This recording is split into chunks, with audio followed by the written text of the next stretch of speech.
Hey man, before we jump into this episode, I just wanted to ask for a quick favor. You guys know that I'm on mission, and I know you want to be on mission with me. And one of the best ways that you can help Wolf and Iron grow, to help men heed the high call on their lives, is to subscribe and share. And when I say subscribe, I mean head over to the iTunes app and subscribe there. If you're on Android, I think you got a favorite. It just depends on what platform you're on. But make sure you're subscribing to the Wolf and Iron podcast, and then share it with the other guys that you know that need to hear it. Now, if you can figure out how to leave a review on iTunes, that's awesome. That's like icing on the cake, and I really appreciate those reviews. But these things are going to help get the podcast out in front of the guys that need to hear it the most. Thanks so much. Duty, honor, country dictate what you ought to be, what you can be, what you will be. The destiny of man is not measured by material computations. When great forces are on the move in the world, we learn we're spirits, not animals. Now, we are the masters of our fate. Howdy, gents. Welcome back to another episode of the Wolf and Iron podcast. I'm your host, Mike Yarbrough, founder and curator of wolfandiron.com, and I'm glad you're here. Guys, you're jumping in on a man-to-man episode. So these episodes are a little different. About every other week or so, I like to just have a conversation, mano a mano. Actually, does that mean hand-to-hand? Man-to-man, in whatever Spanish language that would be, with you guys, just to talk about the things that are on my mind, things that are on my heart. And this one's a little bit different. I'm going to jump into some stuff that's probably going to rub some of you guys the wrong way. But, you know, guys, I'm always trying to get you to think about why we do what we do. And I think that's one of the most manly characteristics. Even if I disagree with you, even if you disagree with me, it's just not doing things because that's the way we've always done them, or that's the way other people do them, but to really think about it. Why am I living this way? Why am I making these decisions?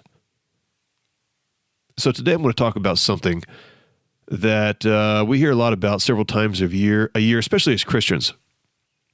Now, if you're not a Christian, you're going to get a lot out of this episode because I'm going to be talking about boycotting, but I'm going to be talking about it from a business perspective, but I'm going to be talking about it especially as a Christian. But I think you're going to hear some stuff that you probably don't hear, a perspective that you don't get anywhere else. And I'm really coming at this from the perspective of not only boycotting, should Christians boycott other things, but I'm going to tackle that actually from the perspective of a business and how should a business approach selling products to people who have lifestyles that they don't agree with. And I bet you can guess where I'm going with this. Before I jump into this episode, I want to tell you guys about our Wolf and Iron community. This is our private Facebook group, and you guys can join this by heading over to wolfandiron.com/the group, and that'll take you over to our Facebook page. There's some questions to answer there. And this is how we kind of keep the riffraff out. We got a lot of guys who try to apply. We got some guys out there who try to do the whole bro thing with the questions, and they don't get in. All right, so we try to keep this thing at a high caliber of conversation so that the guys that are really serious about growing themselves, they want to become better fathers, leaders, example setters. Those are the guys that you're going to be interacting with over at the Wolf and Iron community. So head over there, wolfandiron.com/the group, answer the questions, and I look forward to continuing conversations over there with you guys. Okay, now on to this episode here. So it seems like a couple times a year that some corporation does something that just upsets whatever Christian powers it be, usually family life. And then they'll send out a thing that says, boycott these guys. I think Target's still on the boycott list. I'm not really sure who all's on there now. But they'll send out something to all their followers, and usually gets circulated around the Christian social media, friendships, and all that kind of stuff. People talking about how they're not going to shop at so-and-so place anymore because of some stance they have on something. Usually, in the last couple of years, it's been related to homosexuality or maybe transgenderism or something along those lines. Now, I'll say straight out, I'm totally fine if you decide, based on your conscience, that you don't want to support a company because of something that they do. I get that. That makes total sense to me. You do need to realize that you may also be inadvertently not supporting the people who sell their goods at those companies as well, which might be good Christian companies or may just be people that are average and ordinary and doing good things with their money. It also becomes a challenge for Christians to know where to draw the line. Like, seems like there's certain issues that that we kind of latch on to, and we say, well, we can't, if you're doing that, we can't support you. But if you're doing less than that or doing other things, then that's okay. So how do we come to this, especially as Christians? How do we kind of come to a place where we really know the right response here? And the challenge with this is that boycotting wasn't a thing in the Bible, right? So there's not anything to look at. This is really a privilege that we have to boycott stuff because we have options.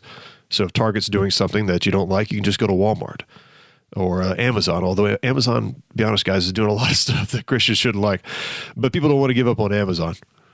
But we have options. So we didn't always. That's not the case. This is a new thing. This idea that we actually have the ability to boycott places.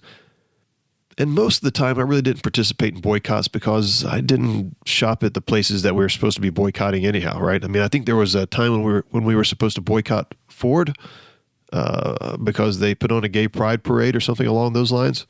I was like, when am I going to buy a Ford? Like, what's the chances that I'm going to go out and shop at Ford anyhow? So this didn't really make sense to me. Plus, I typically buy a Toyota or something like that. But this really got put to the test with me, with my business, Rustic in Maine. Maybe if you're tuning in for the first time, you may not know, I've got this other business thing that I do. I talk about quite a bit here because from an entrepreneurial standpoint, also just from a life lesson standpoint, it's been really helpful. But Rustic in Maine is a business that I started where we create these really cool wedding rings out of historic woods and other unique materials. And I think it was the day after I launched, or maybe it was the day that I launched. I think maybe it was, I had my first sale, I think is what it was, with Rustic in Maine. And so this had to be like April of 2016.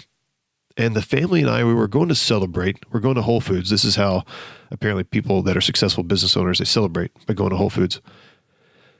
And we're in Whole Foods and we just walked in the door and it just hit me. Like I hadn't thought about it the entire time I'm setting up my business, that I've just began a business in the wedding industry.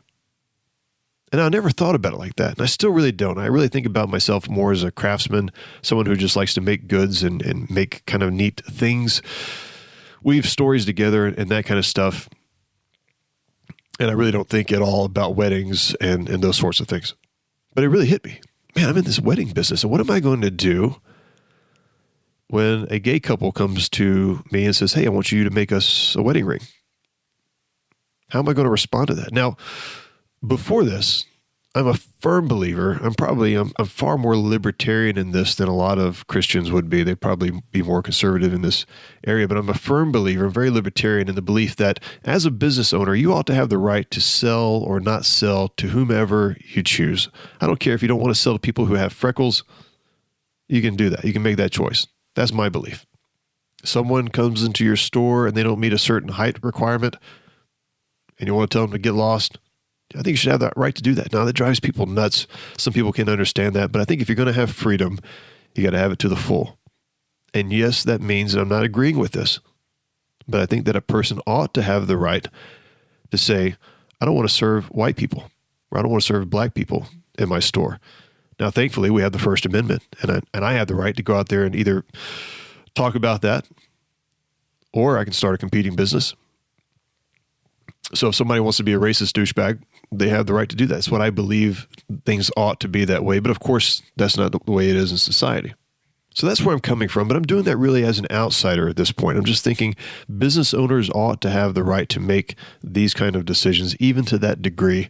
But then I had to decide, what am I going to do as a Christian, as a man who doesn't believe that homosexuality is a good thing? It's not something I want to see promoted in society in the way that it is.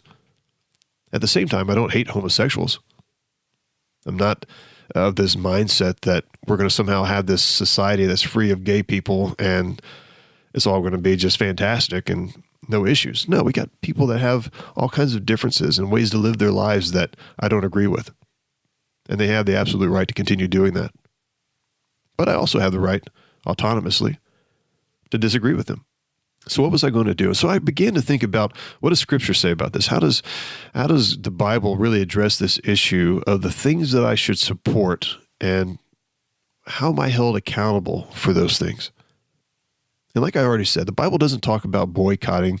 The Bible does. The closest thing I guess it talks about is don't get married to the women of this tribe, talking to the old Jews the Old Testament, because you'll fall in love with them and you'll adopt their religion to make them happy, and then you'll go away from God. And there's always sort of a logic to it, why you shouldn't do certain things. And of course, there were plenty of rules about things you couldn't eat and that kind of stuff, but not really about like, don't go shop at this market because of whatever the case is. And in fact, when we fast forward to the New Testament, there are examples where people are sacrificing meat to idols and then serving that meat at the dinner table. And someone's asking Paul about this, apparently, and he's writing in a letter, and he says, look, it really doesn't matter. At the end of the day, this stuff is just, sacrificed to nothing, and it's not a big deal. But if it bothers your conscience, or if it bothers the conscience of other people around you, then don't eat it. But at the end of the day, who cares? It's just meat. But what about this? What about supporting things kind of inadvertently? How are we held responsible? And there are a couple of examples of this in the Bible that I want to pull out for you guys. Now, the first one comes from Jesus speaking on the Sermon on the Mount. Now, this is Jesus talking to people. This is in Matthew 5:41, I believe. And Jesus says, basically, actually, I got a quote here. I'll read it to you guys. Very simple. If a soldier demands that you carry his gear for a mile, carry it 2 miles. And so this is where we get the phrase going the extra mile from. Now, when Jesus is saying this, he's talking to people that at the time, Jews who are under the persecution of Romans and under Roman rule. And in that day, Rome had the lawful right. A Roman soldier could basically see an able-bodied Jewish person and say, hey, I need you to carry my gear. This is his armor, his swords, his shields, all that stuff. And he had the right to ask him to carry it, really demand him to carry it for up to a mile. Now, Jesus is basically saying carry it 2 miles, and he goes on through the rest of this passage to talk about why you should do it, and you should do it because you love them. Right? It doesn't mean much to do good to somebody who you know loves you and you love them back, but it means a lot, really, to do something for somebody that doesn't owe you anything, and that you really don't have any right to love, especially if somebody's asking you to do something that is painful, is difficult to do. But do it because you love them. Now, here's what I like about this passage, and here's why I liken this passage to the whole problem of boycotting, or how businesses should treat customers and what we should think about our businesses. Jesus doesn't say, oh, and by the way, you're responsible for whatever that soldier decides to do with his armor. Because we all know the soldier is going to go and he's going to persecute other Jews. He's going to do terrible things. He may go off to war. He may enslave people. He may murder. But Jesus says, do something for them out of love. And essentially, don't worry about the consequences of what their actions are going to be. You see, if we were to take this concept today, it'd almost be like Christians would have to say, take that armor and then throw it in the ocean, or bury it, or something like that. Or absolutely refuse to touch the armor because, oh my gosh, if that soldier goes and kills somebody, it's like you killed them yourself. You get what I'm saying? That's not how the Bible works in these kind of things. It's not how Jesus thinks about this kind of stuff. I mean, at some point, somebody else is responsible for doing whatever it is they're going to do. Their own actions, their own consequences of their life. That's their issue. They got to take that up with God themselves. Now, the next one comes back to what I just talked about. This is Paul in 1 Corinthians 8, and he's talking about food sacrificed to idols. I'm going to read you guys the passage here because I really want this to be in better context than the little overview I gave just a few minutes ago. He says this. He says, now about food sacrificed to idols, and I'm reading in 1 Corinthians 8:1. He says, we all know that we all possess knowledge, meaning knowledge of God and of Jesus. But knowledge puffs up while love builds up. And those who think they know something do not yet know as they ought to know. Paul's good about this kind of stuff, by the way, writing this stuff that you got to read 7 times before you get it. But whoever loves God is known by God. That's some awesome stuff right there. So then, about eating food sacrificed to idols, we all know that an idol is nothing at all in the world, and that there is no God but one. For even if there are so-called gods, whether in heaven or on earth, as indeed there are many gods and many lords, yet for us there is but one God, the Father, from whom all things came and for whom we live. And there is but one Lord, Jesus Christ, through whom all things came and through whom we live. And Paul's just breaking it down there. That's awesome. Good job, Paul. But not everyone possesses this knowledge. Some people are still so accustomed to idols that when they eat sacrificial food, they think of it as having been sacrificed to a god. And since their conscience is weak, it is defiled. But food does not bring us near to God. We are no worse if we do not eat, and no better if we do. Okay, and he goes on to talk about being careful that the exercise of your rights doesn't become a stumbling block to those with weak consciences and things of that nature. I think it's interesting that Paul actually calls people who still believe in idols as having a weak conscience. So, in other words, there are going to be Christians at the table that are going to be going, Paul, what are you doing? You can't eat this food. It was sacrificed to an idol. And they're not there yet. They really haven't matured to the place of understanding that it doesn't mean anything. In other words, the actions of somebody else doesn't affect the reality of what you're eating. But what I like about this too is that Paul doesn't go in to say, what happens at the temple, right?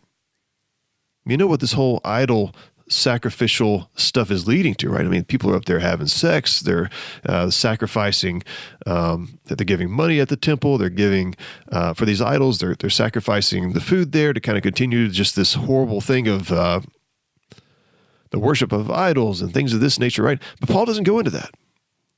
Paul doesn't say that the stuff that goes on in the temple or at the worship of these idols and the sacrificing of this meat somehow translates to you being guilty of that if you eat it.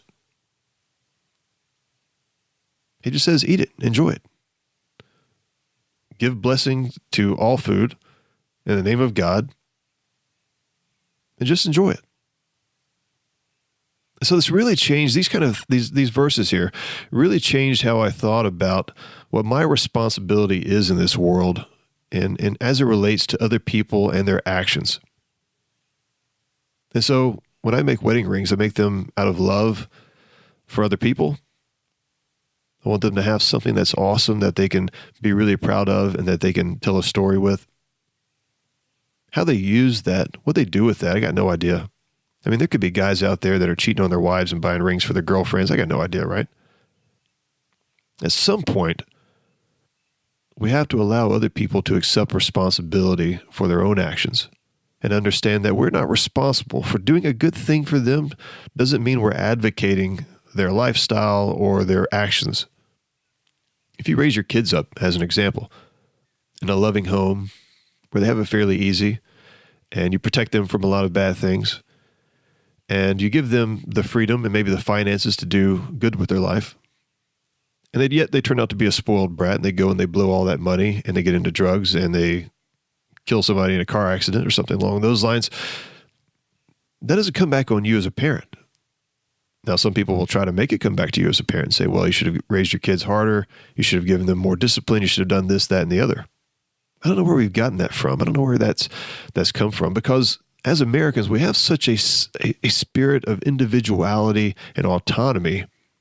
And yet when it comes to certain issues, we want to point the finger back at somebody else and say, you're responsible for the actions of somebody else. No, I don't agree with that. That kind of gets into this whole conversation is about guns today. Saying that, well, in the NRA or Winchester or Colt, whoever makes firearms, Springfield, these guys are pushing hard for guns to be in society, to be in the hands of people, and therefore they're responsible for all the killings and things like that that take place with firearms. No, that's not the case. Do good for other people. Do what it is that you do it well. And other people are going to be responsible and held accountable for their own actions. And from what I can tell, and I'd love to hear you guys' thoughts on this, that God himself even calls this out as a separation from our responsibility and somebody else's responsibility, somebody else's actions. So you can do good things, even for evil people, the Roman soldiers, the tax collectors back in the day. You can do good things for them, and they can turn around and take that good and use it for evil. And guess who's responsible? They are, not you. So, man, I hope this gives you something to think about. The next time you get asked to boycott something, give it some thought. Is this really going to accomplish what I want to accomplish? And is it really my job to push on to other people my particular beliefs and try to force people to act a certain way. And then at the same time, listen to your conscience. You may be one of those people that really is still at that place where you just don't feel comfortable supporting something. And I absolutely think you have the right to make that decision. If you don't want to make cupcakes for some freckly people, don't make cupcakes for freckly people. I don't care. But have a reason behind why you do what you do. Okay, man. I think this is a great one for a conversation. And, we can continue this conversation by going over to wolfandiron.com/the group. That'll take you to our Facebook group page and comment on this episode. I'd love to have your feedback on this one. And until next time, keep your powder dry, and may a fair wind be always in your sails.